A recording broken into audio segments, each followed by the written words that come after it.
Hello students, welcome to Vedansi classes. पिछले वीडियो में आपको जनसंख्या वृद्धि के क्षेत्रों के बारे में बताया गया था। आज आपको तीन महत्वपूर्ण प्रश्नों के बारे में बताया जाएगा जो बोर्ड परीक्षा में पूछे जाते हैं, जैसे जनसंख्या वृद्धि के कारण, आर्थिक व सामाजिक प्रभाव व इसे नियंत्रित करने के उपाय बताइए। भारत में जनसंख्या की वृद्धि तीव्र गति से हो रही है। सन 1901 में भारत की जनसंख्या 23.8 करोड़ थी, जो 1991 में बढ़कर 84.64 करोड़। इसी के साथ सन 2001 में 102.87 करोड़ तथा वर्तमान 2011 में 121.05 करोड़ हो गई है। पृथ्वी पर अर्थात विश्व पर हर छठवां व्यक्ति भारतीय है। जनसंख्या में इस वृद्धि के परिणाम स्वरूप नियोजित सामाजिक आर्थिक विकास के सारे प्रयास निष्फल सिद्ध हो रहे हैं। जनसंख्या वृद्धि के कारण इस प्रकार है: शिक्षा का निम्न स्तर, रूढ़ियों व पुरानी परंपराओं का वर्चस्व, संयुक्त परिवार प्रथा, स्त्रियों का कम सम्मान, ग्रामीण समाज। भारत में शिक्षा का स्तर अभी भी बहुत नीचा है। देश में अभी भी लगभग 27% जनसंख्या शिक्षित नहीं है। सन 2011 की जनगणना के अनुसार भारत की साक्षरता का प्रतिशत 73.0% है।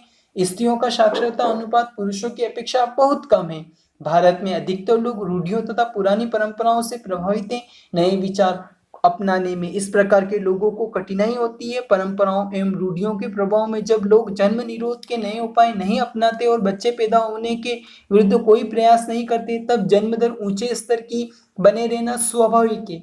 ग्रामीण भारतीय जीवन अभी भी धर्म की रूढ़ियों तथा अंधे विश्वासों में के वश में कहा जा सकता है। धार्मिक रूढ़ियों के विरुद्ध लोगों को समझाना कठिन होता है। परंपराओं एवं रूढ़ियों के कारण सीधे सीधे लोग अभी भी प्रकृति के विरुद्ध किया गया कोई भी प्रयास अच्छा नहीं समझते हैं। प्रजनन के संबंध में लगभग यही भावना कार्य करती है। भारत में संयुक्त परिवार प्रथा विद्यमान है।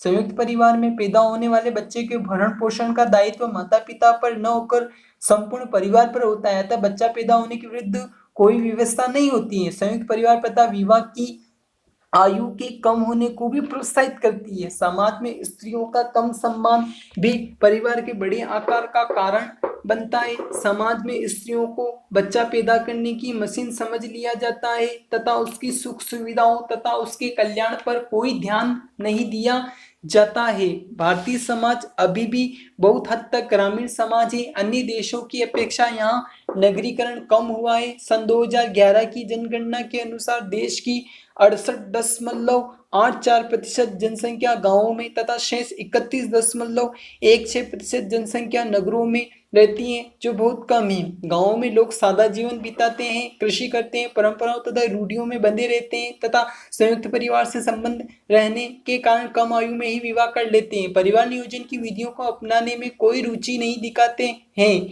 इस कारण गांवों में जन्म दर ऊंची रहती है। जनसंख्या वृद्धि के सामाजिक व आर्थिक प्रभाव: अनियंत्रित रूप से बढ़ रही आबादी हमारे विकासशील अर्थव्यवस्था के लिए सबसे बड़ी चुनौती बनी हुई है। यह देश की विकास गतिविधियों को लगातार सीमित, नाकाफी और अपर्याप्त साबित करने पर तुली हुई है। गांव से शहरों की ओर पलायन, आवास, खाद्यान्न एवं जलापूर्ति की समस्या, पारिस्थितिकी असंतुलन आदि बड़ी आबादी के परिणाम है। जनसंख्या वृद्धि से पर्यावरण की समस्याएं उत्पन्न हो गई है, जैसे ध्वनि प्रदूषण, भूमि प्रदूषण, वायु प्रदूषण। व्यक्ति ने भौतिकवादी सुविधाओं के चलते प्राकृतिक संपदा का निर्मम एवं अवैधानिक तरीके से विध्वंस किया है, जिससे हमारी प्रकृति असंतुलित हो गई है। आधुनिक खेती के नाम पर कीटनाशक एवं रासायनिक उर्वरकों का प्रयोग अत्यधिक किया जा रहा है, जिससे लोगों के स्वास्थ्य पर प्रतिकूल प्रभाव पड़ा है।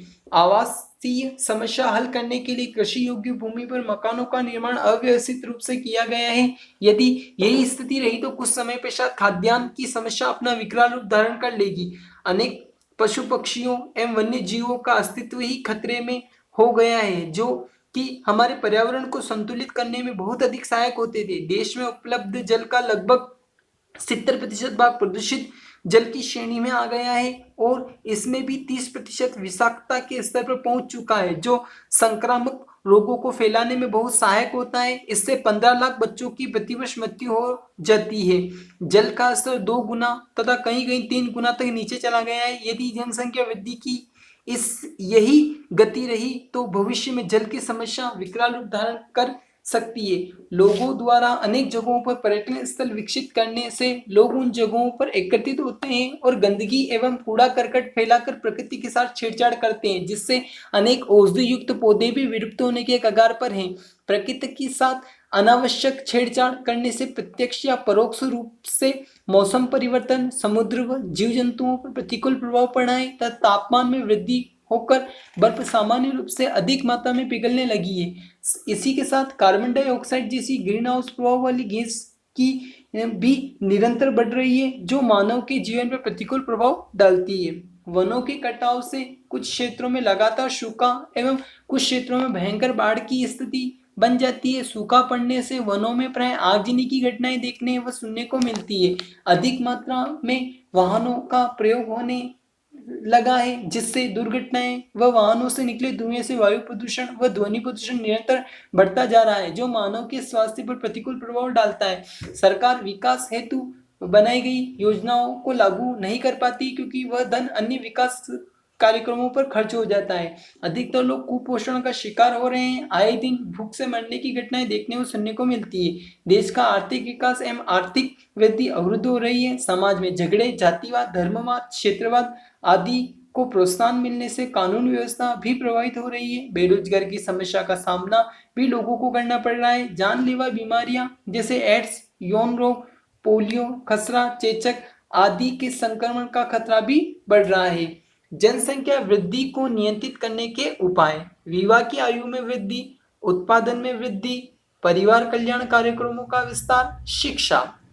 विवाह की आयु में वृद्धि: विवाह की निर्धारित न्यूनतम आयु लड़के के लिए 21 वर्ष एवं लड़कियों के लिए 18 वर्ष में वृद्धि करना आवश्यक है। यदि लड़कियों की विवाह योग्य आयु बढ़ेगी तो वह न केवल शिक्षित होगी बल्कि सामाजिक एवं सांस्कृतिक कार्यों में भी भाग लेने में उसकी रुचि जागृत होगी, जिसके कारण संतानोत्पत्ति पर नियंत्रण संभव होगा। उत्पादन में वृद्धि: मानव की भौतिक रुचि उत्पादन में वृद्धि करने के प्रयास करने में बढ़ती है, अतः इसके कारण जीवन स्तर ऊंचा होने पर वह भविष्य के लिए अनेक योजनाओं का निर्माण करता है। इससे भी जनसंख्या नियंत्रण को बल मिलता है।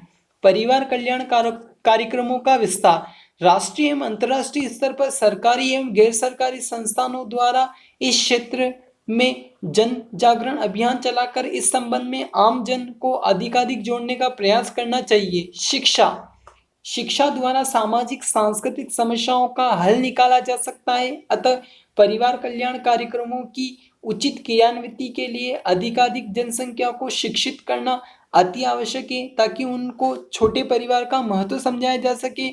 इसके माध्यम से लोग न केवल परिवार को छोटा रखने एवं जीवन स्तर को ऊंचा उठाने के लिए प्रयास करेंगे, अपितु वे जीवन के प्रति बुद्धिसंगत दृष्टिकोण भी विकसित कर सकेंगे। धन्यवाद।